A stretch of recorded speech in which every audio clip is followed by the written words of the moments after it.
귀한 강의가 어제에 이어서 오늘 계속 이어지고 있고 다섯 번째 강의 오니까 좀 피로감도 있을 터인데 또 식사 이후에 이 오후 시간에 한 시간 동안 좀 함께 집중하면서 여러분이 익히 잘 알고 있는 하이델베르크 율린답에 대한 내용을 간략하게 우리 한번 정리해보는 시간을 갖도록 하겠습니다.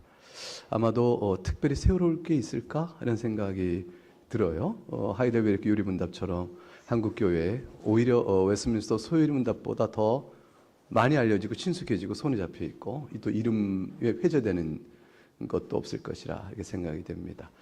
이게 장로교, 한국 장로교 안에서 신앙고백서는 일단은 되게 잘 가르치지 않고 있고요.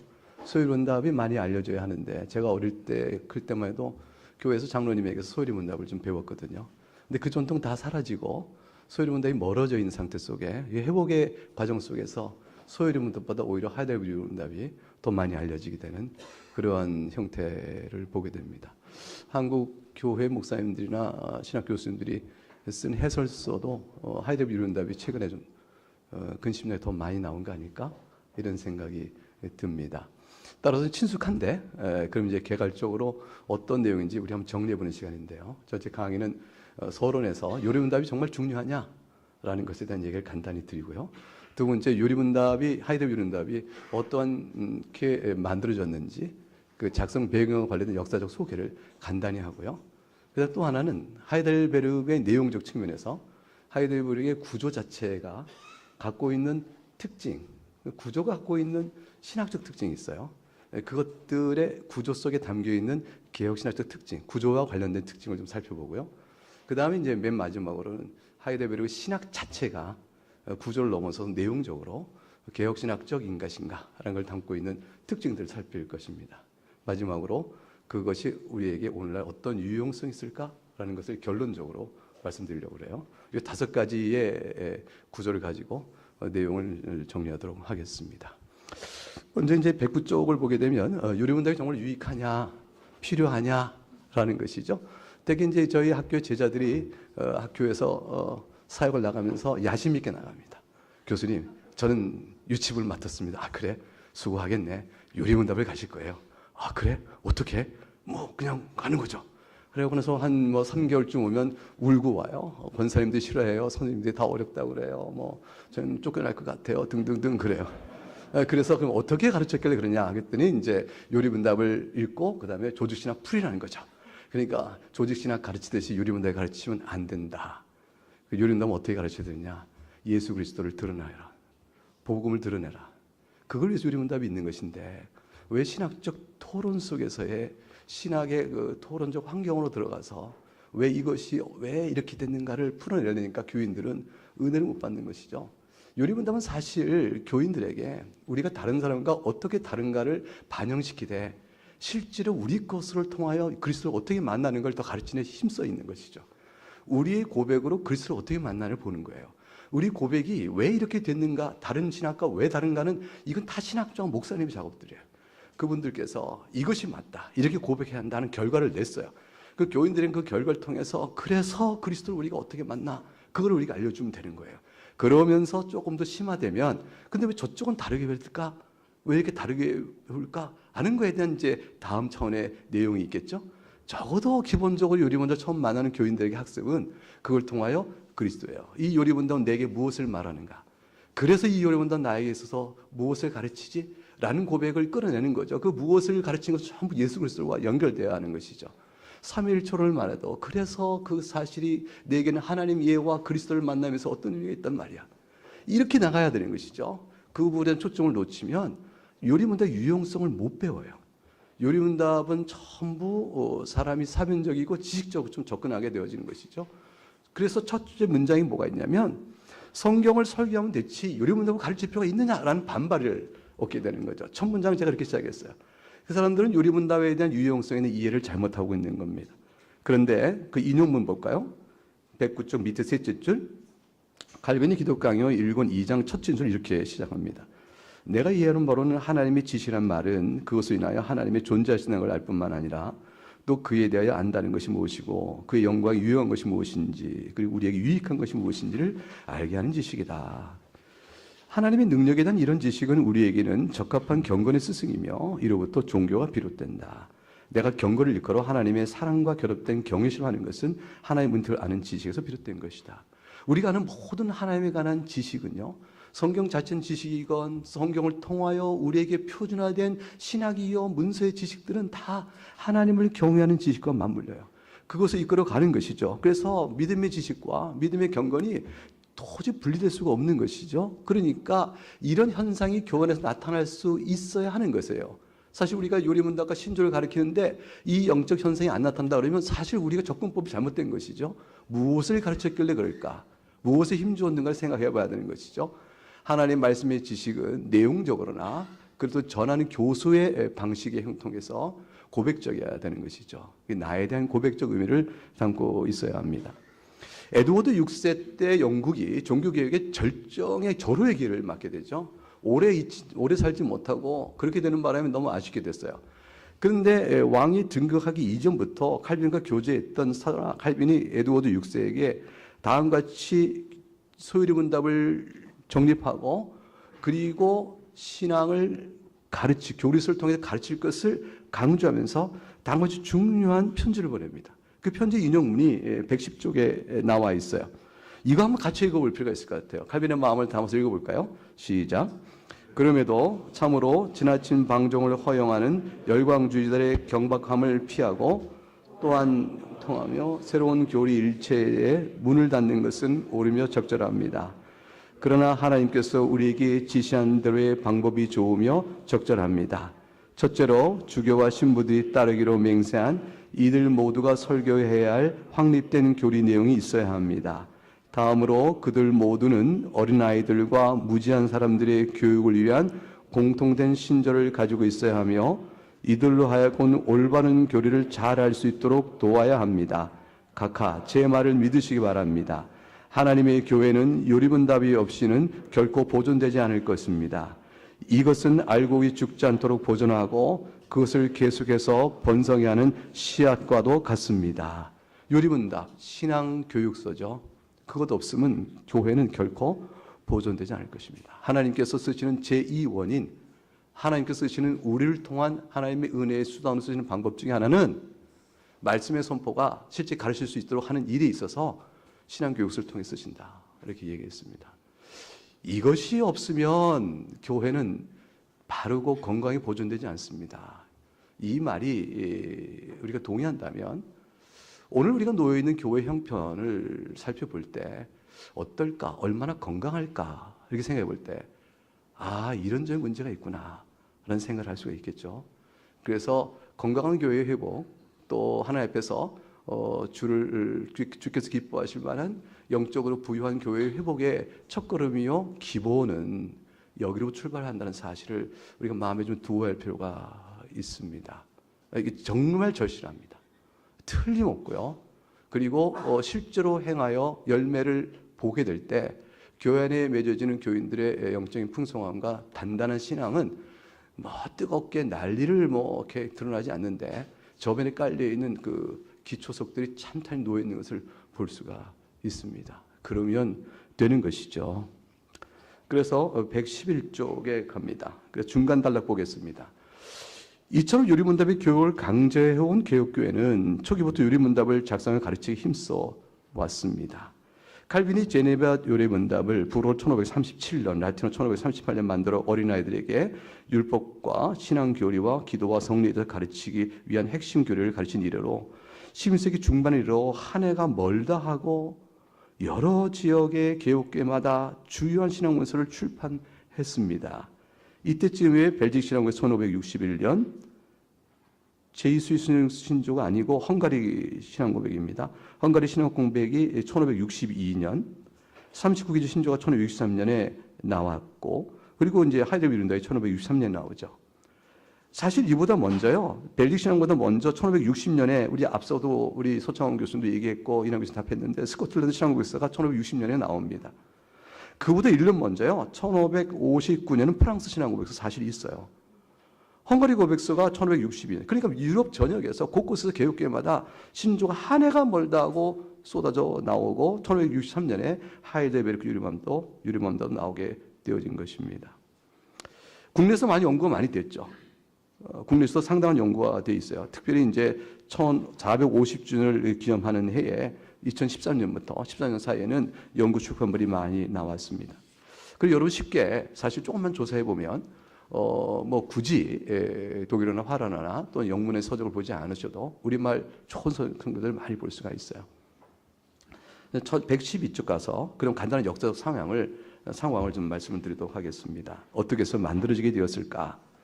하이델베르크는 팔츠 선제후의 정부의 소재지죠. 그래서 팔츠 유리문답서라고 낼 수 있는데 수도지 소재에 따라서 하이델베르크 유리문답으로 통용이 되고 있습니다. 프리드리 3세가 이것을 만드는데 그 이전에 프리드리 2세 때 상황 그리고 그 다음 단락 112쪽 밑에서 8절째 9절 올라가면 이런 상의 선제후 오토 하인리히 이렇게 나오죠. 이 두 사람의 역할의 배경하에서 그래서 이제 프리드리 3세가 그거를 실제로 작성하는 완성적인 일을 만들게 되어집니다. 그러면 이런 상황에서부터 한번 보겠어요. 선제후 오토 하인리히가 죽고 난 이후에 팔찌 선제후 직위를 프리드리 3세가 이어받았는데 그가 오토 하인리히가 남긴 숙제가 있었습니다. 개혁파적으로 종교개혁적 신학을 들어왔지만 성만찬에 관해서 루터파와 개혁파의 신학적 갈등의 문제가 숙제로 남아 있게 된 것이죠. 그래서 이제 프리드리 3세가 이것을 갈등을 해소하기 위한 방안이 있었는데 그때 방안의 선택은 결국은 둘 다 수용할 수 없는 거죠. 프리드리 3세는 개혁파 신학으로 이걸 통일시키고자 하는 방향을 잡게 되어집니다. 근데 이렇게 될 때에 그거를 성공하려면 루터파적 저항을 이겨내야 될 거 아니에요. 그러니까 신학적 명분과 기회가 맞아야 되는데 그것이 이제 프리드리 3세에게서는 하나의 권위적 의존이 멜랑히턴이었습니다. 멜랑히턴은 루터파에서 나온 사람이라지만 실제 이때 신학은 개혁파적 진영으로 상당히 가까이 와 있었기 때문에 또 그의 신학적 권위에 호소해서 프리드리 3세는 하이델베르크 유리문답의 작성의 신학적 성향을 개혁파적 끌어오는 데 상당한 도움을 받게 되어집니다. 이제 112쪽 밑에 세 줄을 보게 되면 실제로 이제 한 사건 역사적 계기가 있어요. 하이델베르크 신학부에서 빌레미 클레비츠라는 사람이 개혁파 성만천으로 학사학위를 받게 됩니다. 근데 그때 이제 루터파의 텔레몬 헤스우스가 이걸 용납을 못해서 심히 비난하게 되어지죠. 113쪽 첫 줄 가게 되면 프리드 3세가 그리스도의 임재와 관련하여 성찬에 있어서 루터파의 전형적인 표현인 떡 안에와 떡 아래 사용을 하지 않도록 금지시킵니다. 단히 루터파는 헤스우스가 이를 강하게 반발하겠죠. 그래서 이제 헤스우스와 클레비츠 둘 다 직위해지를 시키게 됩니다. 이와 같은 갈등의 문제를 해결하기 위해서 멜랑히턴이 편지를 보냈는데 멜랑히턴이 답장해서 이렇게 해준 거예요. 성만찬 관련한 빵이 그리스도 참몸에는 헤스우스의 견을 인정하지 않고 믿는 자들이 믿음으로 그리스도의 몸과 연합하는 교통의 개념으로 설명했어요. 이것은 개혁파에 가까운 견해인 것이었던 것이죠. 그래서 이 답을 갖고 프리드리 3세가 팔찌교에서 강한 루터파, 이제 끝내시 루터니까 이걸 정통 루터파로 번역하기도 하고 이란 교수는 이제 강한 루터파 이렇게 번역했어요. 그 배경을 따라가면 그 영향력을 배제하고 하는데 하나의 큰 명분을 갖게 됩니다. 또 하나는 이제 아우스부르크 신앙고백서에 대한 판이에요. 이게 이제 비변경판과 1530년 초판이죠. 그리고 1540년의 변경판 둘 중에서 어느 것을 사용할 것인가 내용이 조금 다르기 때문에 그래요. 둘 다 멜랑히턴이 작성했는데 비변경판에서는 이게 그리스도 루터파의 공제서를 그대로 담고 있는 듯이 표현되어져요. 그리스도의 참된 몸과 피가 실제로 성만찬의 빵과 포도주 형체 아래 현존한다. 이렇게 되어 있던 것이 1540년의 변경판에서는 두째 줄 더 내려오면 그리스도의 몸과 피가 빵과 잔과 함께 제시된다. 익스 헤베안 주로 이렇게 돼 있어요. 이 단어를 쓰게 되거든요. 근데 이 제시하는 익스 헤베레의 표현이 말이죠. 칼빈이 그대로 사실 사용하는 표현이었어요. 그러니까 이것이 루터파에게는 굉장히 예민한 문제가 됐던 것이죠. 사실은 여러분 그 9번 각주에 보게 되면 그 칼빈이 기독교 강요에서 성찰을 얘기하면서 익스 히베오라는 것을 써요. 그래서 이 단어를 그대로 쓰면서 제시하다라는 말을 쓰는 이 표현은 개혁파에서는 아무 문제 없이 받을 만한 표현이었던 것이죠.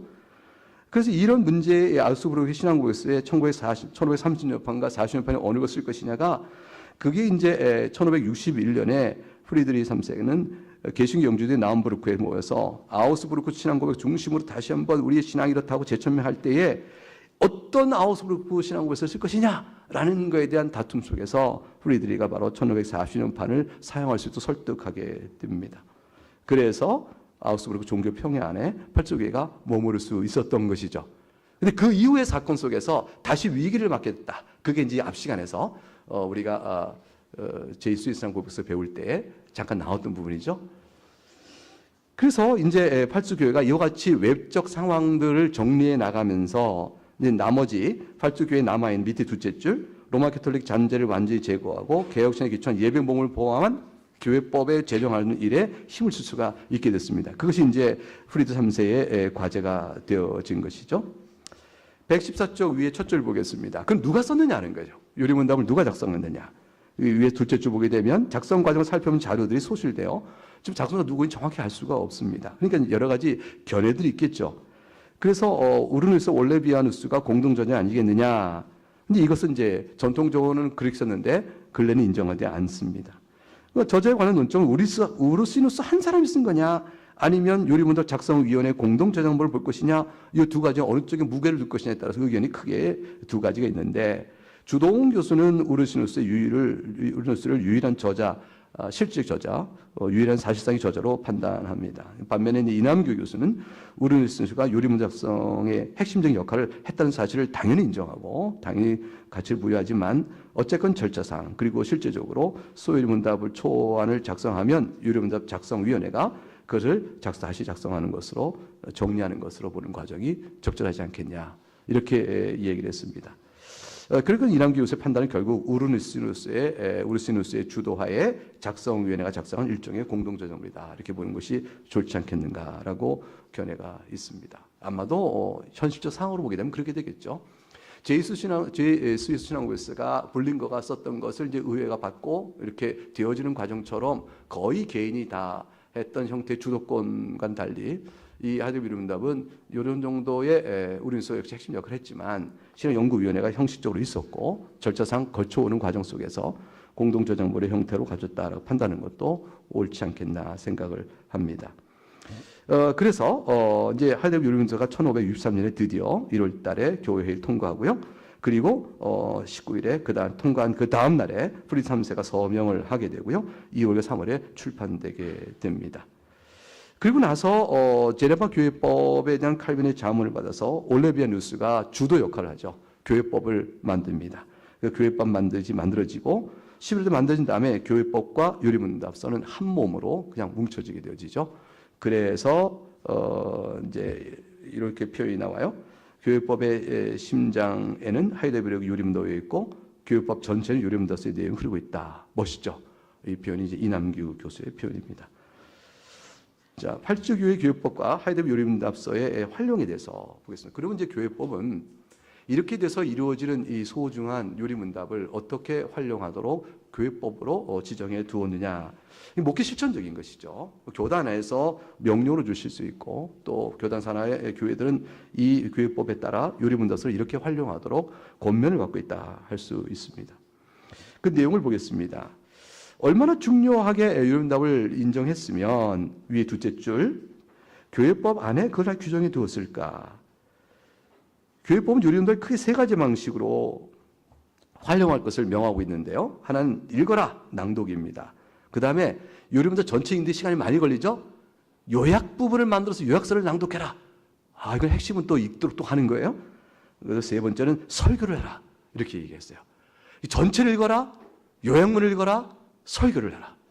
이거는 교회 전체의 교인들의 심장 안에 요리문답이 꽉 채워 흐르도록 만든다는 것을 생각하는 것이죠. 그래서 밑에서 셋째 줄, 첫 번째로 교회법 문맹이었던 회중들에게 주일마다 읽어질 요리문답서의 낭독 범위를 정하여 낭독하도록 하였고, 낭독 범위 전체를 9구분으로 나누어 9번의 주일이면 요리문답 전체를 들을 수 있도록 했습니다.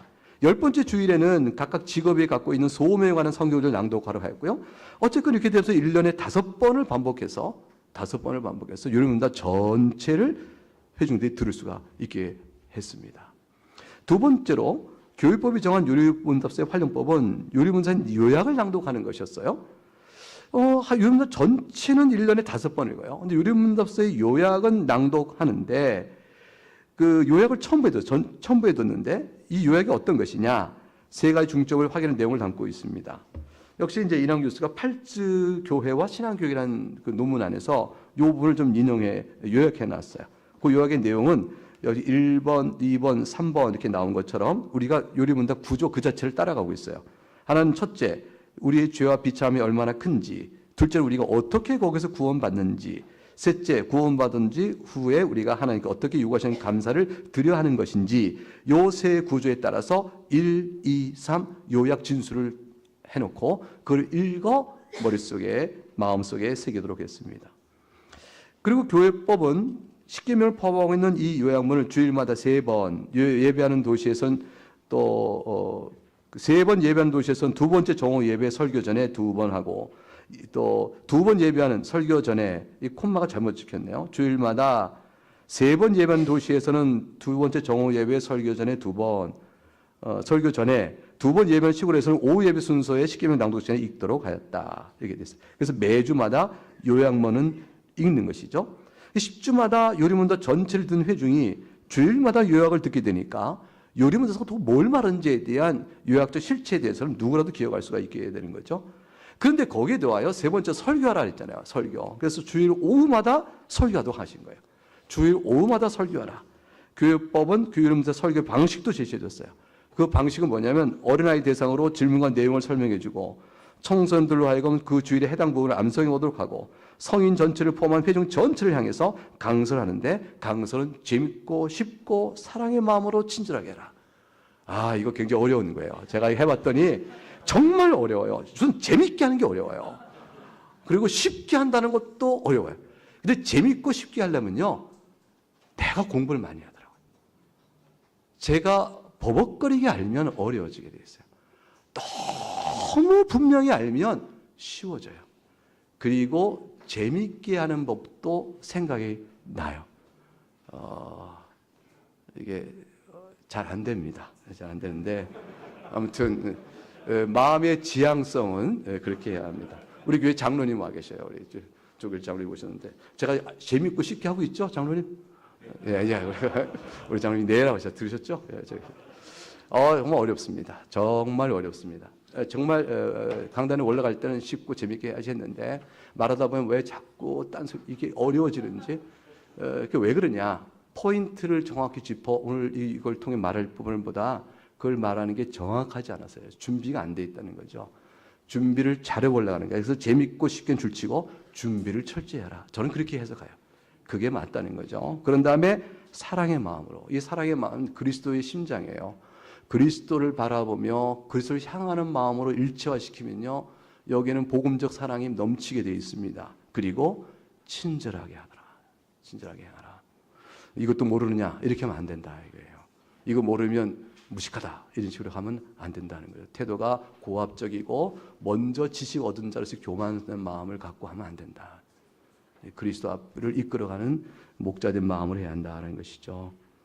이거는 제가 이 글의 요구를 제가 해석한 거예요. 교회법이 지금 제가 말한 대로 하라고 해석해 놓은 게 없고요. 제가 읽을 때는 이 말은 이런 뜻으로 받아야 한다고 제가 말씀드리는 겁니다.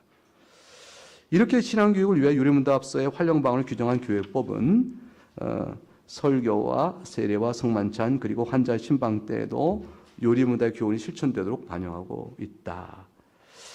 설교 때 하고 세례 때 하고 성만찬 때도 얘기해요. 필요 요리문답을 그때그때 다 인용하고 환자 신방 때도 우리 위로가 유일한 위로가 뭐냐 물으면서 시작해서 그에게도 사용하고 그래서 모든 설교에서 요리문답을 오예배 때 설교하도록 되어 있는데 그거 외에 어떤 설교에서도 영생의 구원을 인도하는 하나님만의 지식을 전달해야 하는데 교회법은 바로 그 지식을 전달하는 내용이 요리문답인 줄 알고 모든 설교의 요리문답 내용을 철저히 익혀 반영시켜라. 이렇게 가르치고 있는 겁니다.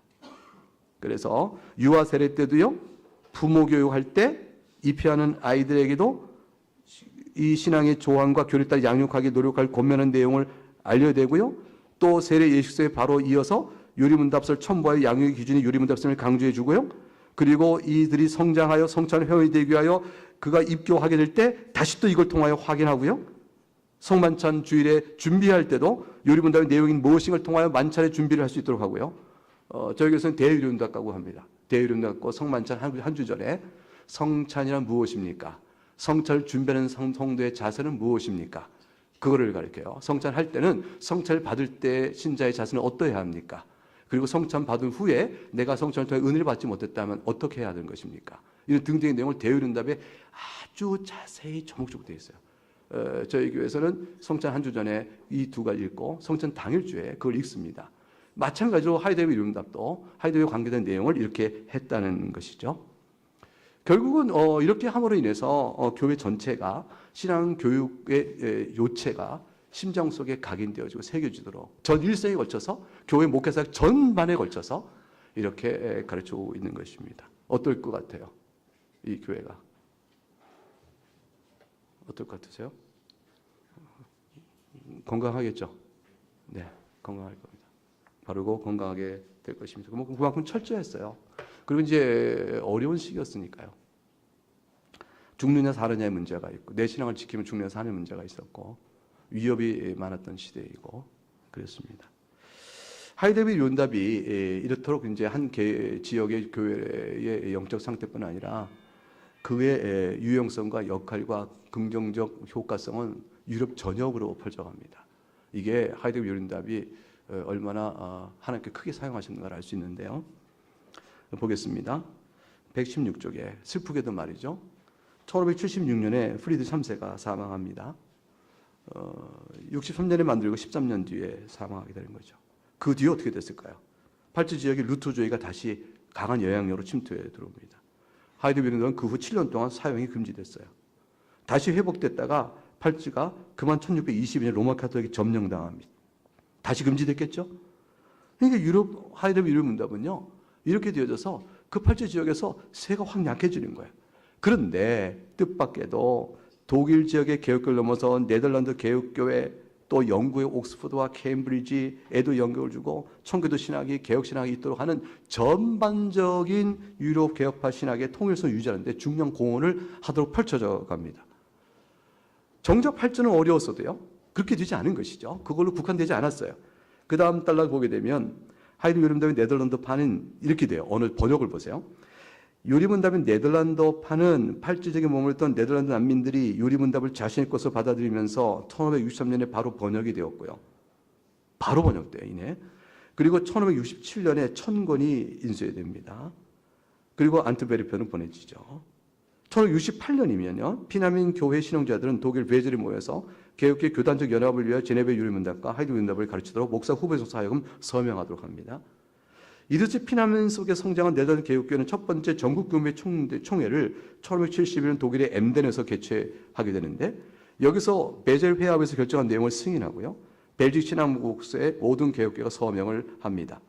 네덜란드 개혁교회는 1618년과 19년에 있었던 도르트 총회에서 하이데베르 요리문답을 기독교 정통교회의 아주 정확한 개요를 선언하고 네덜란드 개혁교회 요리문답으로 승인하게 됩니다. 또 네덜란드 지역에 있었던 프랑스어를 사용하는 왈롱파라 불렸던 사람들에 의해서 프랑스어로도 번역이 됩니다. 그 1607년에는 독일어와 프랑스어의 대조본이 나오게 되어지죠. 영국으로 가보게 되면 하이데베르 이론은 17세기 중류에 작성된 웨스트민스터 소요문답과 비교하여 구조적인 측면의 차이는 보이지만 신앙 내용에 있어서 충신한 개혁신앙을 서로 공통적으로 반영하고 있습니다. 약 시간적 차이가 80년의 차이, 또 나라가 서로 다른데 개혁신학의 일체성이 왜 유지되고 있을까? 그것은 하이데베르 이론답이 일찍이 잉글랜드와 스코틀랜드에서 영어로 번역되어 읽혔다는 사실과도 연관이 되어집니다. 하이데베르 요리문답은 1572년에 영어로 번역되어져요. 옥스퍼드에서 읽혀졌죠. 그리고 1591년 에딘버러에 나온 번역본은 스코틀랜드에 사용하기 위하여 왕의 공인을 받은 요리문답서라고 표기를 묶여 나오게 되어집니다. 1915년은 교회에서 널리 사용도 지정된 인쇄본이라는 표기까지 붙게 되어집니다. 스코틀랜드에서도 교회 신앙을 위한 표준문자로 일종의 공인되었다 할 수 있게 되어진 것이죠. 특별히 옥스퍼드 대학은요, 1579년에 1월부터 이단 근절과 참된 경건을 위하여 모든 학생에게 참된 경건을 위해서 하이데베르 이론을 필수적으로 읽도록 하였습니다. 이러한 영향 아래 옥스퍼드 대학의 출신인 윌리엄 트위스가 웨스트민스터 총회에서 의장을 맡았고요. 데니얼 피틀리, 코넬리우스 버제스 같은 사람이 총대로 참여하죠. 하이데베르 요리문답과 웨스트민스터 표준문서 사이에는 이와 같은 흐름 안에서 신학적 연속성이 이루어질 다리가 놓아지게 된 것입니다.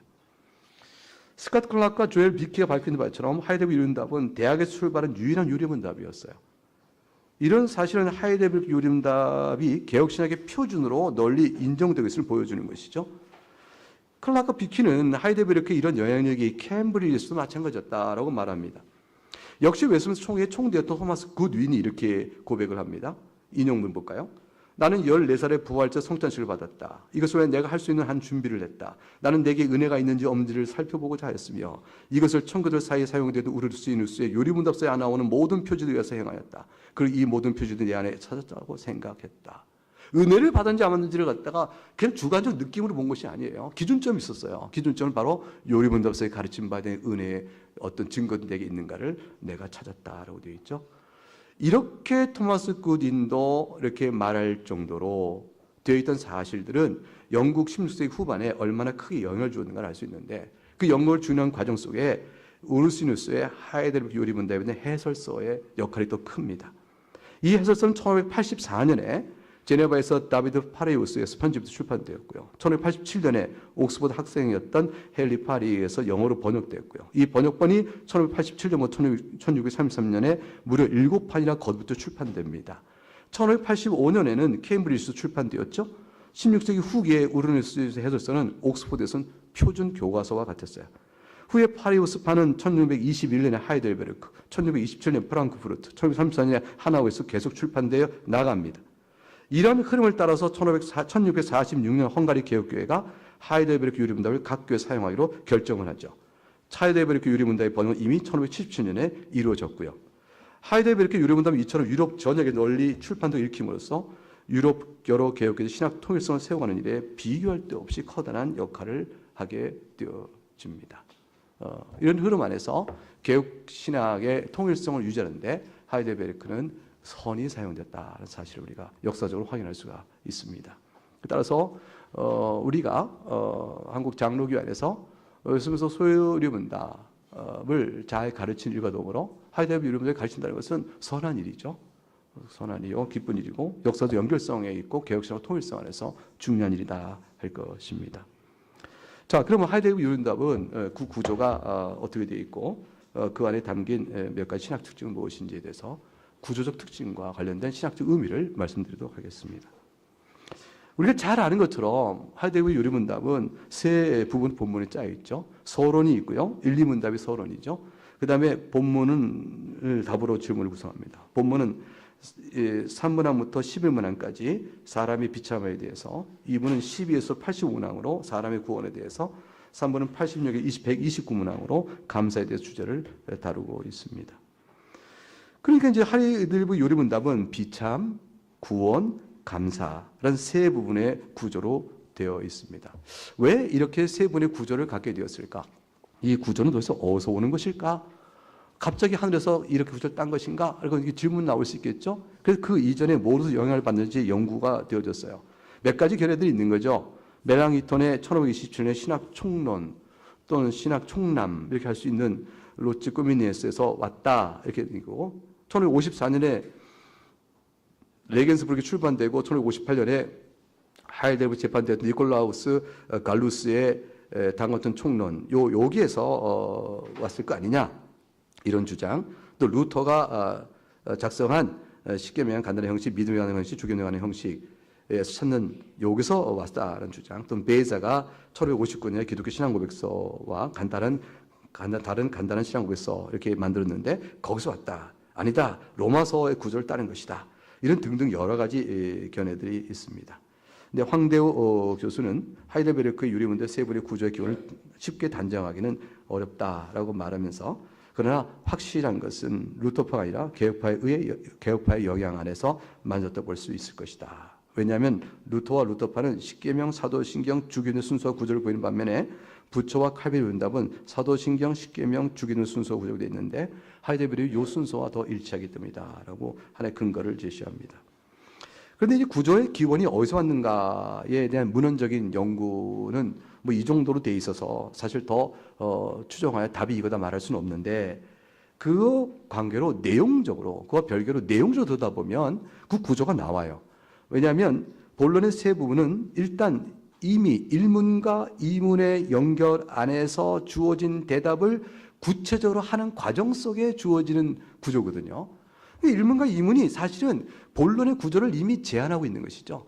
1문과 2문의 질문과 답의 내용 속에서 당연히 본론의 구조는 그걸 풀어 해설하면서 인간의 비참함과 그리스도의 구원과 또 하나님께 대한 구원에 대한 감사로 나올 수밖에 없는 것입니다. 1문이 이렇게 되어 있잖아요. 우리가 이 땅에서 사는 동안에 그리고 죽을 때 우리에게 위로를 주는 단 하나의 사실은 무엇입니까? 이에 대한 대답은 세 가지 내용을 말하거든요. 하나는 나의 몸과 영혼이 예수 그리스도의 소유다. 다른 하나는 예수님께서 나를 자신의 소유로 삼기 위해 행하신 속죄 사역이 어떤 것인가를 고백하고, 마지막으로 유일하고 참된 이 하나의 위로가 내게 실현되도록 이끄신 하나의 섭리 가운데 성령 하나의 위로 확신을 받아 주님 뜻 살고 있는 감사의 헌신, 이 내용이 그 안에 담겨져 있습니다. 그러니까 이 내용을 생각하게 되면 결국은 하이델베르의 본론 구조인 인간의 비참함과 구원 그리고 감사, 질문이 나오죠. 어디서 위로가 있는가? 비참한 상태로부터 나오는 질문이거든요. 거기서 구원에 대한 내용이 이어지고 감사의 내용이 이어지는 것은 유일문답 서론에 이미 본론적 구조가 이미 제시되고 있다. 그러니까 내용적 구조가 그렇게 이끌어가요. 그러니까 문헌적으로 어디서 영향을 받느냐라는 것 이전에 이미 그리스도의 위로라는 이 자체 안에서 성경이 우리에게 주고 있는 그런 신학적이요 성경의 교훈적 내용 자체가 이렇게 구조가 짜지는 것이죠. 이건 사실 복음적 제시를 하이데베르 요한과 배우기 이전에 우리가 늘 복음을 듣고 배우고 알았을 때 구조가 똑같아요. 우리가 어떤 죄인인가, 우리의 살 길이 있는가 이렇게 물을 때 인간의 비참함을 설명하잖아요. 복음적 제시가 이루어지고 그다음에 우리가 어떻게 살 것인가 질문이 이어지는 구조는 사실 유리문답 이전부터 복음의 그 자체에 만날 때 우리가 실질적으로 만나게 된 자연스러운 구조란 말이죠. 그러니까 내용적으로 이미 이 구조적으로는 문헌적인 접근에 외에도 이미 잡혀져 있다라고 볼 수도 있습니다. 그런데 이 구조를 이렇게 갖고 있는 하이델베르 요리문답이 이제 십계명과 주기도문을 이제 배치시킬 거 아니에요? 근데 이제 그런 것들과 배치 구조와 더불어서 요리문답이 갖고 있는 신학적 의도성 또는 구조가 함축하고 있는 신학적 특성 이런 것들을 좀 볼 수가 있어요. 이거 다분히 개혁 신학적이에요. 이제 그것들을 잠깐 말씀드리도록 하겠습니다. 먼저 첫 번째 120쪽에 십계명에 대해서 말씀드릴게요. 하이델베르 요리문답의 구조와 관련 좀 더 세밀히 듣다 보면 십계명이 자리하고 있는 구조가 흥미롭다. 비참함에 대해 교훈한 일부는 3의 신문 문항으로 비교적 간단한 구성을 보인다. 3문에서 우리의 죄와 비참함을 하나님의 율법에서 알 수 있다는 사실로 시작하여 율법의 요구와 이에 대한 불순종으로 인하여 인간이 받는 형벌에 진술한다. 이처럼 하이데베르 요리문답은 일부에서 율법의 정죄의 기능을 말하고 있지만 십계명을 이곳에 배치하고 있지는 않다.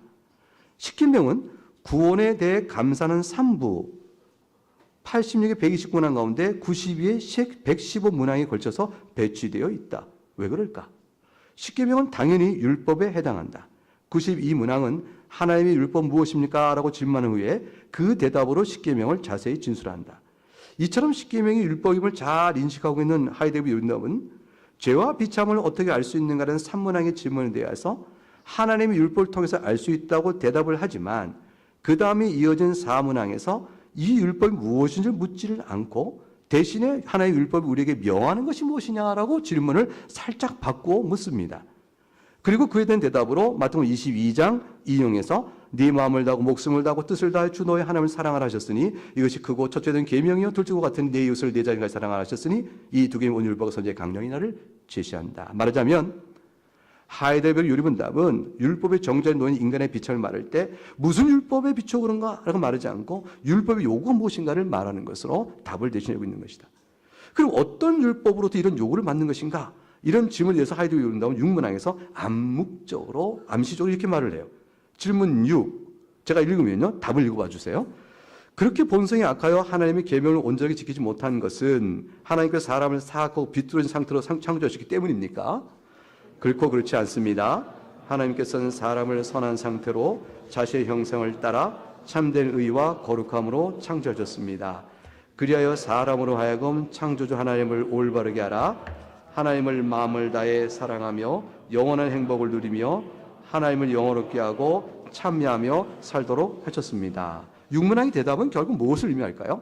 사람이 하나님의 형상을 만들어졌다. 그래서 하나님을 올바르게 알고 마음을 다해 사랑하며 영원롭게 하고 참하게 살아야 하는 의무를 받고 있다. 그런데 불순종하여 하나님의 진노를 받았다. 이렇게 되어가고 있죠. 그래서 인간이 이성적 피조물로서 마땅히 창조주 하나님을 영어롭게 하며 마음을 다해 사랑할 의무 아래 있다는 사실이 인간의 비참을 알게 한 율법인 거예요. 그래서 창조 규례에 따라 율법의 정죄를 설명하고 있는 것이죠. 그 신문항에 이르게 되면 하나님께서 그러한 불순종과 반역을 벌하지 않으시고 그들을 허용하시겠습니까? 라고 말할 때 결코 그렇지 않습니다. 라고 말하면서 맨 마지막에 누구든지 율법처에 기록된 대로 온갖 일을 항상 하지 않는 자는 저절 있는 자라고 선언하셨습니다. 이 말을 붙여요. 신문항에서. 신문항의 이 말은 신명기 27장과 그 갈라디아 3장의 말씀을 인용한 것이죠. 그러면 이 율법책이라는 것은 당연히 십계명을 포함한 우리가 모세의 계명을 바로 염두에 둘 수 있습니다. 육문항보다 더 구체화시키고 있는 것이죠. 그 육문항에 처음 물을 때는 인간의 최초의 타락과 관련된 인간의 비참함에 대한 기준점을 제시한 것이고요. 그리고 신문항쯤 올 때는 이미 타락한 인간에게 있어서 그 죄의 비참을 알게 함에 있어서 창조 규례에 따른 것 외에 이미 율법에 따라 주어지고 있는 것을 제시하고 있다라고 좀 더 내용을 진전시키고 있다고 볼 수 있죠. 121쪽. 그런데 115문 문답 그 위에 셋째 줄 올라가면 그러나 그리스도를 믿는 신자에게는 어떠냐는 거예요. 신자에게는 정죄와 형벌의 기준으로서 율법 용도가 적용되지 않죠. 신자에게는 율법이 정죄와 형벌의 기준이 아닌 것이에요. 율법은 율법의 정죄와 기준을 다 그리스도께서 해소하셨기 때문이죠. 그러면 유리문답은 십계명을 설교하는 이유가 도대체 뭘까? 그때에 115문답에서 이렇게 얘기하는 것입니다. 하나님께서 어찌하여 그 누구도 십계명을 완전히 지킬 수 없는데 신자를 할지라도 이 세상 사는 동안에 그처럼 엄격하게 설교를 하도록 하십니까? 답 읽어보겠습니다. 시작. 첫째, 평생 살면 살수록 우리의 죄악된 본성을 더욱더 알아가며 그리스도 안에 있는 죄의 용서와 의를 더욱더 간절히 구하도록 하기 위함입니다. 둘째, 이 세상의 삶을 마친 후에 우리의 목표인 완전함에 이르게 될 그때까지 성령님의 은혜를 하나님께 간구하면서 새롭게 변화를 받아 하나님의 형상을 더욱더 닮아가기를 추구하기를 결코 멈추지 않도록 하기 위함입니다. 하이레벨 요리문답은 정죄의 기능에 따라서 모세율법이 아담 타락 위에 있는 모든 자에게 형벌의 기준되는 것을 교훈하면서도 십계명을 인간의 빛을 말하는 일부가 아니라 구원의 감 3부에 위치하는 구조를 갖는 것은 구원받은 성도에게는 십계명이 정죄의 기능을 갖고 있지 않음을 말하기 위함이죠. 두 가지를 말하는 것이에요. 하나는 개혁파에서 새 용도를 말하잖아요. 그 하나는 죄의 용서와 의를 구한 율법의 용도, 그리스도를 향하여 나가도록 만드는 역할이 있고요. 또 하나는 새롭게 변화받아 우리 삶의 표준 삶아 나가도록 하는 제3의 용도의 교육적 용도가 있는 것이죠. 이런 맥락에서 하이데거의 요리문답은 원초적 인간의 타락과 불순종한 인간의 불순종을 인하여 비참하게 있는 상태를 보여주는 일부에 십계명을 배치하지 않고 거룩한 순종을 이루는 구원받은 자의 감사의 생활을 가르치는 3부에 두고 있다 할 것입니다. 신자에게 십계명의 율법은 생활의 표준인 것이지 형벌의 기준이 아닌 것이거든요.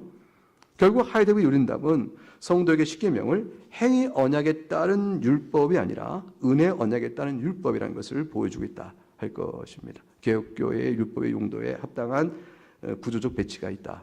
이것이 관철되어지죠. 주기도문을 보게 되면 3부 감사와 관련한 십계명 뒤에 이어나온 주기도문의 유치도 눈여겨볼 필요가 있습니다. 흔히들 우리가 기도는 하나님의 말씀의 설교, 성례, 그리고 더불어 은혜의 수단으로 기도를 얘기합니다. 웨스민스터 소요리문답 88문항도 그렇게 말하고 있죠.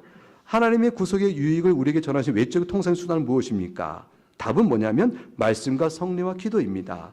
이렇게 이어져 있습니다. 그런데 하이데거의 요리문답은 123쪽 맨 윗줄, 말씀과 성례 부분은 구원에 대한 부분에 배치하고 있는데 기도는 3부 감사에 배치하고 있습니다. 왜 떼어놨을까? 왜 벌려놨을까? 그거는 하이데거의 요리문답이 기도를 말씀과 성례와 달리 은혜의 수단을 여기지 않기 때문일까? 그것은 결코 아닌 것이죠. 왜냐하면 시편 118문에 기도로 구하는 까닭은 뭡니까? 영혼과 몸에 필요한 모든 것을 구할 수 있도록 하라고 하신 것입니다. 라고 말하니까 하나님 베푸신 은혜를 받는 수단인 것은 분명합니다. 그럼에도 불구하고 떼어놓은 것은 무엇일까? 그 다음 단락 보세요. 그런 말씀과 성례, 기도가 모두 은혜의 수단인데 왜 말씀과 성례 2부, 구원의 부분에 기도는 3부 감사의 부분으로 떨어져 배치가 되어 있는 것일까? 그것은 2부에서는 말씀과 성례를 통해서 그리스도에게로 나가는 믿음을 세우는 모든 공통점이 있어요. 말씀으로 말씀으로 예수 그리스도를 믿음을 갖게 하고 또한 성령을 통해서 그 믿음을 더욱더 공고히 하며 강화시키는 역할에 공통점이 있는 반면에 기도는 3부에 해당되는 특징과 맞물려 있기 때문에요. 67문에 보게 되면 말씀과 성례 이 둘이 제정된 목적은 우리 믿음이 말씀과 성례들로 말미암아 구원의 유일한 근거인 예수 그리스도 십자가 희생자를 향하여 나가도록 하기 위한 것입니까? 라고 말씀과 성례 둘을 놓고 이렇게 질문하고 답을 합니다. 그렇습니다. 그리스도께 나아가도록 우리를 이끌어 가십니다. 라는 사실을 말하고 있습니다. 근데 넘어가서요. 124쪽 116문에 가게 되면 그리스도는 왜 기도해야 됩니까? 라고 되어 있죠. 그 답을 읽어볼까요? 시작. 그 까닭은 기도가 하나님께서 우리에게 요구하시는 감사의 가장 중요한 부분이기 때문입니다. 또한 하나님께서는 끊임없이 기도하고 마음으로 탄식하면서 하나님의 은혜와 성령을 간구하면서 이를 주심에 감사하는 자들에게만 그의 은혜와 성령을 주시기 때문입니다. 지극히 십계명 뒤에 기도의 문을 배치한 의도가 드러나죠. 신자가 어떻게 하나님의 계명을 따라 생활의 표준을 삼으면서 받은 바 구원의 은혜에 감사하는 생활을 할 수 있습니까? 그 모든 일의 능력과 기회는 성령 하나님의 도우심을 통해 이루어집니다. 성령 하나님의 도우심을 받는 우리에 있어서의 길은 무엇입니까? 기도입니다 라고 가르치는 것이에요. 그렇기 때문에 신실한 마음으로 굳은 결심으로 하나님 모든 계명을 쫓아 살기를 시작한다고 성도에게 나타나는 변화를 설명하지만 114문항 그러할 때 십계명의 설교를 통하여 신자는 새롭게 교훈을 받아 하나님의 형상을 더욱더 이루기 위하여 성령 하나님의 은혜를 간구할 것을 교훈하는 게 115문항 그리고 그러기 위해서 해야 될 실천적 방안도 116문항을 기도하라 이렇게 가르치고 있는 것이죠. 그래서 3부의 기도 위치가 있습니다. 따라서 하이데글이 논답은 구원에 대한 2부에서는 믿음으로부터 하심, 말씀, 세례와 성찬, 그리고 권징 이렇게 나갑니다. 그리고 감사에서는 선행, 십계명, 기도수로 되고 있습니다. 권징이 2부에 말씀, 세례와 성찬 그 뒤에 붙는 게 특이해요. 이게 왜 여기 붙었을까요? 그것은 2부는 칭의의 은혜, 3부는 성화의 은혜로 묶을 수 있는데 권징을 성화와 관련된 선행을 권면하고 악행을 억제한다는 의미에서 3부에 둬야 되지 않을까? 이렇게 생각할 수 있는데 2부에 붙어놨습니다. 왜 3부에 둘 수 있는데 2부 성찬 뒤에 놨을까? 성찬의 규례가 권징의 수단이기 때문에 그래요. 그래서 개혁교회에서는요, 성찬은 수찬 정제와 같은 권징의 주요한 수단이었어요. 그렇기 때문에 세례 성찬 뒤에 권징의 내용이 이어져 나오는 것은 구조적으로 신학적 의도성을 우리가 살펴볼 수 있다. 이렇게 구조적 배치에 관련된 몇 가지 관찰들을 말씀드렸어요. 흥미롭죠? 흥미로운데. 그러면서 요리문답 눈에 들어오는 구조가 훨씬 더 저에게 있어서는 화이트문 요리문답 전체 구조를 그려볼 때 아주 뚜렷해요. 이렇구나. 이해하는 데 굉장히 도움이 됐습니다.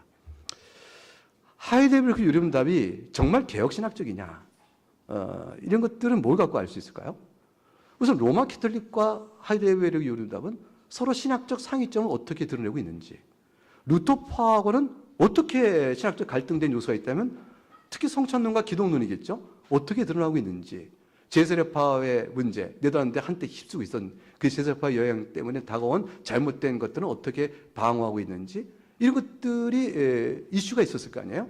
그 이슈들에 대해서 하이데벨 윤답이 그 이슈를 어떻게 반영하고 있는지 그 조목조목 살펴보면 개혁신학의 특징을 알 수가 있겠죠. 특히 의롭다함의 교리와 관하여 또 거룩하게 하심에 대한 교리와 관하여 로마 캐톨릭과의 차이가 어떤 것인가는 이건 또 유리문답에 하이데벨 윤답이 너무너무 잘 설명되어 있어요. 예, 그런 것들 몇 가지는 짚어보도록 하겠습니다. 이제 저에게 한 4분 정도 남았는데 우리 엄숙하신 우리 강문진 목사님 지금 안 보여요. 안 보여서 안 계셔요. 안 계신 것 같아. 저기 계시네. 왜 또 맨 뒤에 계시네요. 숨어 있는 듯이 보이지 않는 듯 다 보시는 눈길이셔요. 참. 네, 4분 만에 마치겠습니다. 개혁신학 특징. 우선 125쪽 밑에서 넷째 줄 보도록 하겠습니다. 하일레베르크, 멜랑이톤 얘기를 좀 해야죠. 멜랑이톤적이다. 이렇게 124쪽 밑에서 첫째 줄, 칼빈적이지 않다. 이렇게 둘로 나눠서 하인리 햇베가 그렇게 했다라는 건 이게 잘못된 평가입니다. 125쪽 우리의 이남기 교수님이 판단을 잘 해놨어요. 이남기 교수님 자주 오르죠. 예, 훌륭하셔요. 예, 위에 첫째 보게 되면 하이데거 이론답이 루터파와 어떤 화합이 있다면 강한 루터파와 화합이 아니다. 이 정통 루터파 순수 정통주의 그거가 아니고 멜랑이톤과는 화합했다고 볼 수 있다. 근데 멜랑이톤 화합이 개혁파 입장을 버리고 흘러갔다가 아니라 멜랑이톤의 히터의 신학이 개혁 신학으로 크게 다르지 않게 이렇게 끌려왔기 때문에 그런 것이죠. 그래서 전체적으로 굳이 요약하자면 개혁 신학 진영에 속한 여러 것들의 총합이다. 이렇게 볼 수 있다는 것이죠. 몇 가지 이제 개혁 신학과 어긋나는 게 뭐가 있냐를 찾아보기는 어려워요. 근데 개혁 신학의 두드러진 특징을 보이는 건 뭐냐? 그건 많아요. 이제 그것을 보면 이제 그 특정한 주제에 관해서 연구된 것들이 있어요. 125쪽 밑에서 두 줄 보게 되면 개혁 신학 일반과 관련해서 의롭다 하심에 관해서 성령에 관하여 기독론, 성찬론, 교회론, 믿음과 확신, 믿음과 선행, 율법, 언약, 기도, 선교, 설교, 십계명, 주기도문 등등 이런 주제 하나하나와 관련된 하이데거 이론답서의 의미를 찾아보고 싶죠. 그러면 거기 각 주에 나와 있는 여기까지 연구 논문이 있으니까 찾아보시면 그걸 다 공부하실 수 있어요. 이런 것들을 신학적으로는 각각 로마 캐톨릭과 루터주의와 제수파 신학과 차별되면서 이렇게 되어 있습니다. 첫 번째, 인간론과 칭의론에 있어서 로마 캐톨릭과 대항하여 주입된 의가 아니라 정가된 의로 인하여 죄사함 받고 그리고 영원한 생명을 상속받는 사실을 구체적으로 제시해 두었습니다. 그리고 밑에서 셋째 줄 하이데거 이론답은 믿음은 이때 의롭다함을 받는 믿음은 사랑과 비분리적이다라고 말하지만 사랑은 아닌 것이다라고 말하고 있어요. 의롭게 되는 수단은 사랑이 아니고 믿음이다라고 말하고 있습니다. 이것은 로마 캐톨릭과의 신학적 그의 오류로부터 개혁신학적 입장을 잘 지키고 있는 것이다 볼 수 있습니다. 성찬론에 있어서도 하이데거 이론답은 로마 캐톨릭 오류를 또 루터파의 견해를 잘 비판하죠. 75문항에서는 그리스도께서 모든 성도가 빵과 잔에 참여하도록 하셨다는 이중 배찬을 확정합니다. 76문항은 그리스도의 몸을 먹고 피를 마시는 의미가 그리스도의 모든 고난과 죽음을 믿는 마음으로 받아들이고 믿음으로써 죄의 용서와 영원한 생을 받는다라고 말하므로 이 말씀 속에는 화채설도 아니라는 것이죠. 루터파 공제설도 아니라는 것이에요. 78문에는 로마 캐톨릭의 미신적 성천을 틈타지 못하도록 화채를 분명하게 거부해놨고요. 80문항에서도 낱낱이 그 오류를 밝혀놓고 있습니다.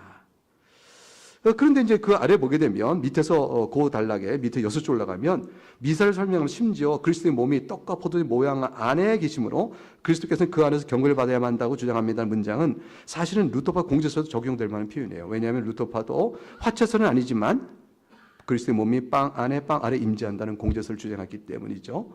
그러니까 루터파의 견해도 배척을 하고 있는 것이죠. 무엇보다 기독론에 가게 되면 루터파와 하이데거 이론답이 어떻게 다른가를 잘 이해할 수 있는 연결고리가 잡혀지는데 그것은 결국은 이제 위에서 기독론에서 위에 5줄 내려오면요. 48문항에서 그리스도의 신성은 그가 취하신 인성의 한계를 초월하게 계실 뿐만 아니라 동시에 인성 안에도 계시며 그리스도의 인격 안에서 그 인성을 연합하게 계시다는 것은 너무나도 명백하다고 답합니다. 한계를 초월하게 계시다. 그리고 인성 안에도 계시다. 이 초월성이 문제죠. 이게 익스트라예요. 익스트라. 이게 뭐냐면 개혁신학에서는 제2위격에서는 성주시한 이후에는 인성 안에 갇혀 계시지 않으며 신성을 따라 인성을 초월하여 인성 밖에도 계시다. 인성을 초월해요. 의가 아니라 인성을입니다. 반면에 루터파는 제2위격에서는 성주시한 이후에는 인성 밖에 계시지 않는다고 말했죠. 로고스 넌 익스트라 까르멘이에요. 그래서 넌 익스트라인데 루터파는 이걸 반대하는 개혁파를 익스트라를 주장하는 자들이야. 익스트라 까르멘 이렇게 얘기했죠. 그래서 여기서 이 개혁 칼빈주자들은 소위 밖에 이격이 육신 바깥에 있대, 인성 바깥에 있대라고 말한 자들, 그래서 익스트라 칼비니스티쿰이라는 조롱어로 비난을 했죠. 익스트라 칼비니스티쿰은 우리에게는 명예로운 올바른 기독론을 설명하는 중요한 교리 표징이 되어졌습니다. 루터파와 이렇게 다르죠. 동정녀 마리아 잉태론에 있어서요. 재미있는 것은 제세례파의 관계인데요. 이거는 뭐 우리나라에서도요. 한때 한 10년 이제 지났을까요? 우리나라도 막 그런 게 있었어요. 마리아의 몸에서 실제 예수님이 마리아의 그 자궁 안에 잉태된 초자연적 잉태된 상태로 마구 자궁 안에 정착돼서 자라게만 하는 거냐, 아니면 마리아 몸의 실체 일부를 가지시고 성령의 역사로 잉태된 것이냐, 그 육체적 연결이 실체적 연결이 있느냐 없느냐 갖고 서로 이단을 연구하신 분들끼리 싸우기 시작했어요. 막 다른 이단을 비판하기 위해서. 그래서 저도 이제 한 글을 써서 알려드렸는데 어쨌건 그거예요. 개혁파는 어쩌냐면 마리아와 예수 그리스도의 실체적 연결을 주장합니다. 그리고 일종의 자국만 빌어서 쓴 도관으로서의 개념은 제세파적 견을 우리가 거부합니다. 그 까닭은 왜냐? 128쪽 위에서 두째 줄 보게 되면 하이데거 요리응답은 35문항에서 성령으로 잉태되어 동정녀 마리아에게 나시고의 뜻이 무엇인가는 질문에 답을 하면서 하나님 영원한 아들 곧 성자 하나님께서 동정녀 마리아의 혈과 육으로부터 참된 사람의 본질을 취하셨으며 이런 성령 하나님께서 행하신 일임을 뜻합니다 라고 교훈하고 있습니다. 하이데거 요리응답은 마리아 역할이 단지 도관의 기능을 한 것이 아니라 혈과 육의 실체적 연결이 있다는 사실을 확정한 것이죠. 그로 인하여 다윗의 혈통에서 나신 분인 겁니다. 나가는 말, 하이데거 요리응답은 유익한가? 유익합니다. 이 유익성에 대해서 흥미롭게 하이데거 요리응답의 전문 연구가인 라일 비어마 교수님께서 칼빈 신학교를 이제 은퇴하시면서 3개월 전에 강연을 합니다. 그래서 그때 이렇게 호소해요. 하이데거 요리응답이 목회 양성에 얼마나 유익한가? 이 왜 하는 줄 아세요? 안 해서 그래요. 그러니까 칼빈 신학교의 교단인 CRC 교단마저 하이데거 요리응답의 고백 신학을 교회에서 가르치고 목회자 가르치는 일이 점점 없어지기 시작했어요. 그래서 현대적으로 이게 아니다, 뭐 이렇게 현대 컨텍스트 생각하는 입장에서 고백적 신앙의 줄기를 놓친다는 건 뭐냐면 교단적 총회 헌법에서 지운다는 뜻이 아니에요. 교회 실천적으로 목회 현상에서 안 하는 거예요. 이 안 하는 일이 벌어지니까 너무 안타까운 거죠. 목회자 후보생들 신학교 들어왔는데 이전과 다른 거예요. 이제는 하이데거 요리응답을 줄줄줄 외우고 양육받던 애들이 들어온 애들이 점점 희면체 기억 속에서 있으니까 점점 약해져 가는 거죠. 유익성을 그만큼 못 보게 되어진 거죠. 그래서 이 비어마 교수님이 은퇴하기 전에 4가지 유익을 강조해요.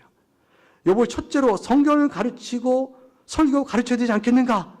이걸 잘하려면 하이데거 요리응답을 잘 하시오. 그 얘기예요. 둘째로 밑에서 8절 올라갈까요? 하이데거 요리응답은 목회 성숙을 기여하게 한다. 살아있을 때나 죽을 때나 당신의 유일한 위로는 무엇입니까? 이 질문 속에서 목회 초점은 뭔가? 비참한 인생에게 그리스도를 만나 위로를 주는 것인데 이걸 주고자 하는 목회 중심과 초점을 무엇이 가르쳐 주는가? 하이데거 요리응답에 가르치지 않느냐? 왜 놓치냐? 이거 놓치면요, 목회를 어디다 둘지 자꾸 엉뚱한 데 방향을 준다는 것이죠. 셋째로 질문의 위로를 묻고 있는데 그 질문의 위로가 불안과 낙심, 절망의 상태가 있으면 많으면 궁극적 종말론적 구원에 대한 두려움에서 벗어나지 못한 영적 상황, 구원의 확신이 없는 성도들에게 구원의 확신을 일깨워주리네. 이게 얼마나 유용한지 아느냐. 끝으로 4번째, 하이데거 요리응답은 제자 무리를 양성하는 데 큰 도움을 준다. 그리스도를 아는 일, 교리를 아는 일과 그리스도 살아가는 일을 계속 연결시켜주기 때문이다. 하이데거 요리응답은 고백과 삶을 하나로 묶어주고 있다. 그러니 하이데거 요리응답을 잘 가르쳐야 할 것입니다. 이게 신학교 은퇴하면서 마지막 강연처럼 하는 일에 내놓은 일이었어요. 근데 이것이 새삼스러운 게 아니에요. 이런 유용성의 유익을 발견한 게 새삼스러운 게 아니라 이미 프리드의 3세가 요리문답을 발간할 때 그 서문에서 바로 이 얘기를 그대로 다 쓰고 있는 것이에요. 이 얘기가. 그래서 목회자가 바르게 목회하려면 요리문답을 쓰시오라고 했던 것입니다.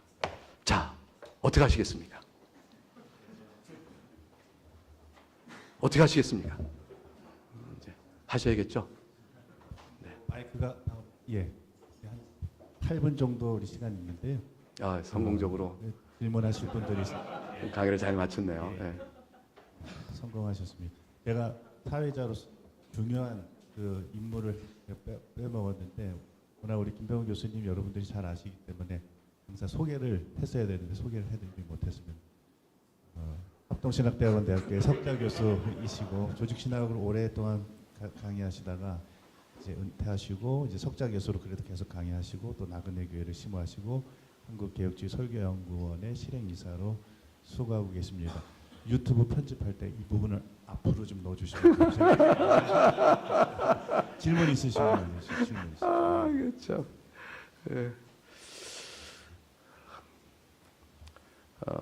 질문이 없으신가 봐요. 네. 제가 말을 빨리 했는데 듣기 나쁘진 않으셨어요? 네, 이 텍스트가 있기 때문에 텍스트가 있어서 텍스트가 없었으면 이렇게 빨리 하면 지나가는 건데 텍스트가 있기 때문에 말을 빨리 해야 되겠다 싶었고요. 예, 그렇습니다. 제가 오늘 발전 내용은 뭐 새로운 내용이 아니라고 말씀드렸고 유리문답의 소개를 드렸는데 정말 소중합니다. 네, 그리고 달달해요. 그러니까 이렇게 달콤할 수 있을까 싶어요.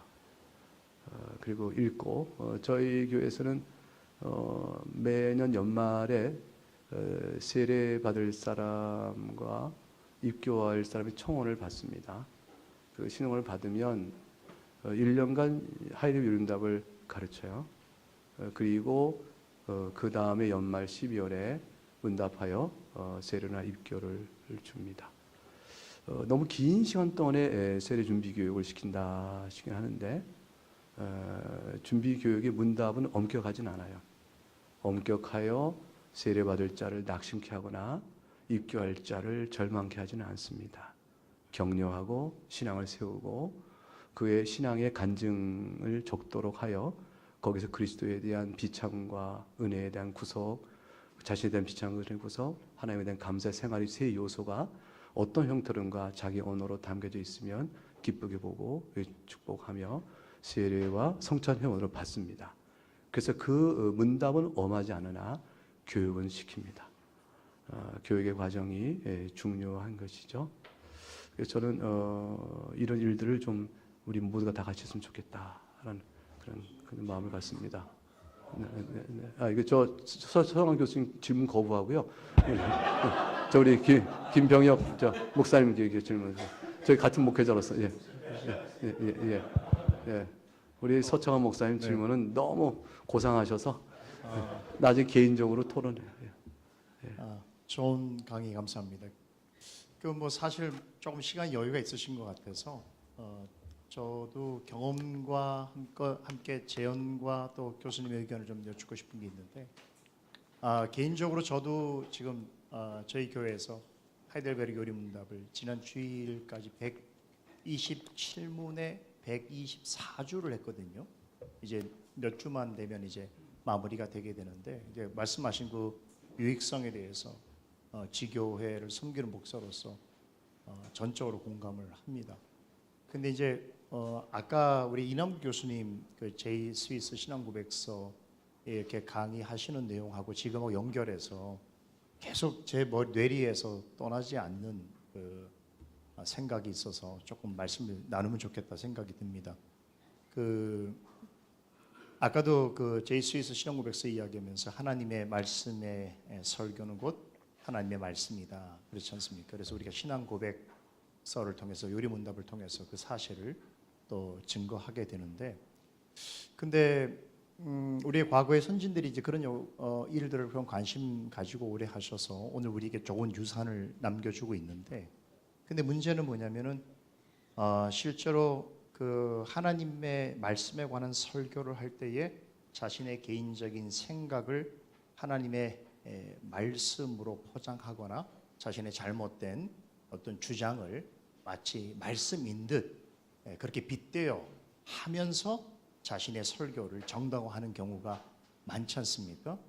그래서 이게 왜 한국 교회는 이렇게 이런 일들이 잦아지는가라고 했을 때에 이제 지금 우리가 공부하고 있는 개혁교회의 신조를 우리가 잘 이해하고 가르치는 것이 좋은 대안이 되겠다는 생각을 갖게 되는데, 목회를 하면서 늘 생각을 하는 것 중에 한 가지는 뭐냐면, 제가 이런 강의와 또 이런 공부를 신학교 다닐 때부터 했으면 참 더 좋았겠다 생각을 하는 것이지요. 아마 여기에도 우리 목회자 후보생분들이나 신학에 대해서 개혁 신학을 처음 이렇게 접하면서 오시는 분들이 있으실 텐데, 근데 문제는 우리 신학, 왜냐면 우리 교수님도 계시고 또 목회자분도 많이 계시는데, 그 합법적인 설교자로서의 이런 내용을 전달할 수 있는 능력과 자질을 양산하는, 키울 수 있는 것이 사실은 신학교거든요.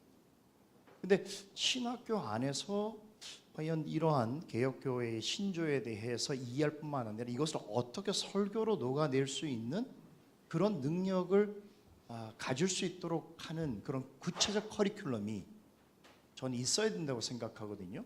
근데 그런 것들이 충분치 않다 보니까 이미 목회 현장에 나와서는 이것 자체를 하기에는 너무 too late 된 그런 상황들이 생기는 것이 매우 안타까움이 생겨서 여기 이제 교수님도 계시니까 좀 그런 부분에 있어서 앞으로 한국 교회가 조금 더 깊이 진지하게 나가기 위해서는 개혁교회의 신조에 대한 바른 이해뿐만 아니라 이것을 어떻게 올바른 설교로 만들어낼 수 있는가에 대한 그 역량을 강화하는 그런 구체적인 커리큘럼이 신학교부터 또 노회 안에서 목회자 연장 교육으로서 반드시 필요한 것이 아니겠는가, 이런 생각을 좀 가질 때 오늘 결론 말씀에서 같음과 발음의 문제가 좀 우리 안에 현실화되지 않겠는가라는 생각이 들어서 교수님에게 그런 고견을 한번 듣고 싶은 생각이 있습니다. 네, 네, 너무 좋은 말씀이셔요.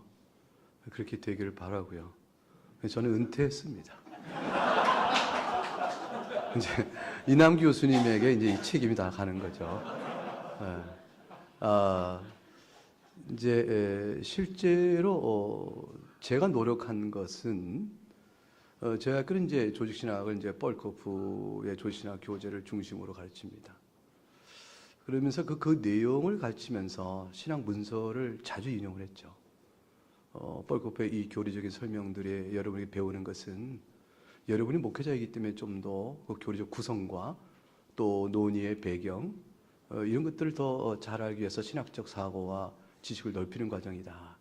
그러나 우리가 고백하는 이 신학의 기존적 표준문서에 있는데 이런 표준문서의 내용이 이 지금 배웠던 신학의 훈련을 통해서 여러분에게 어떻게 더 잘 설명할 수 있을는지 이해할 수 있겠느냐. 그래서 이제 실제로 시험 볼 때는 요리문답이나 신앙고백서에 나온 내용을 주의하고 풀어라라고 시험 문제를 내기도 했었고요. 가급적으로 이렇게 연결시키고 노력을 했습니다. 신학교의 커리큘럼은 현재 배우고 있는 조직신학의 교리 체계와 또 역사신학의 공부를 통해서 요리문답에 있는 해설 능력을 갖추도록 하는 훈련이에요. 근데 직접적으로 그걸 문서를 들고 가르치는 일은 필수 과목으로 있지 않아요. 그래서 이제 저희 학교에서는 뭐 저희 조직신학 분과나 역사신학 분과 교수님들이 요리문 표준 문서를 선택감으로 매 학기 계속 번갈아 누구라도 그 개설함으로 인해서 6학기 동안에 신학생들이 뜻이 있으면 다 이렇게 한두 과목은 꼭 배워나갈 수 있도록 기회를 제공하고 있어서 표준 문서와 그 낯설지 않도록 하려고 애를 쓰는데, 그러나 우리가 이제 잠시 쉬는 시간에 아까 우리 다 잠깐 우리 목사님들 모여서 얘기 나눈 동안에 나왔던 것처럼 신학 표준 문서 자체를 필수 과목으로 이렇게 조근조근 해설하고 또 가르치고 또 설교하시는 데까지 그 과정이 필수 과목으로 매 학기마다 한 과목씩 계속 연결해져서 3년 6학기 동안에 6번 정도 계속 할 수 있다면 훨씬 나은 상태를 보지 않겠냐. 조직신학을 배우고 스스로 문서를 해설할 수 있는 능력보다는 직접 그걸 해주는 역할도 또 필수 과목으로 필요한 거 아니냐 정도의 의견을 나눴습니다. 절실하게 동의하고요. 그렇게 되기를 또 바라는데, 이거에 대한 부족분은 결국 교회에서 목사님이 가르쳐서 개중의 목회자 후보생으로 하나님 부름을 받아 나온 애가 있을 때 준비돼 갈 수 있도록 개교에서 힘써 가르침으로 일단 현실 안에 있어서의 아픈 점들은 보완하는 수밖에 없겠다. 이제 이런 말씀을 드립니다. 예, 그러겠습니다. 하나님 아버지, 오늘 오후에 피곤한 몸이지만 이 시간에 주께서 역사 속의 하이데비 요른답을 저에게 주셔서 그 역사적 배경과 태어나는 과정, 널리 유럽교회에 쓰임받도록 하셨던 하나님의 섭리, 그것이 과연 그럴 만한 것인가, 구조적 특징과 신학의 내용을 잠시 훑어봤습니다. 우리가 좀 더 공부하기를 원합니다. 그 내용 속에 담겨있는 신학의 고매함을 잘 배워서 말씀 속에 뿌리를 내어 성경을 들어 하나의 말씀을 설교할 때에 과연 진리에서 어긋남 없고 듣는 모든 회중의 심령 속에 하늘의 양식을 받아 심령이 복되게 되어지고 그리스도를 더 기뻐하며 즐거워하며 하나님을 영원하게 하는 아름다운 신앙의 모습들이 우리 가운데 구현되도록 주여 도와주옵소서. 연약하고 부족한 저희들을 사용하시니 한국교회도 또한 연약하고 부족하오나 주께 사랑한 줄 믿습니다. 도우심을 바라옵고 감사하며 예수님 이름으로 기도합니다. 아멘.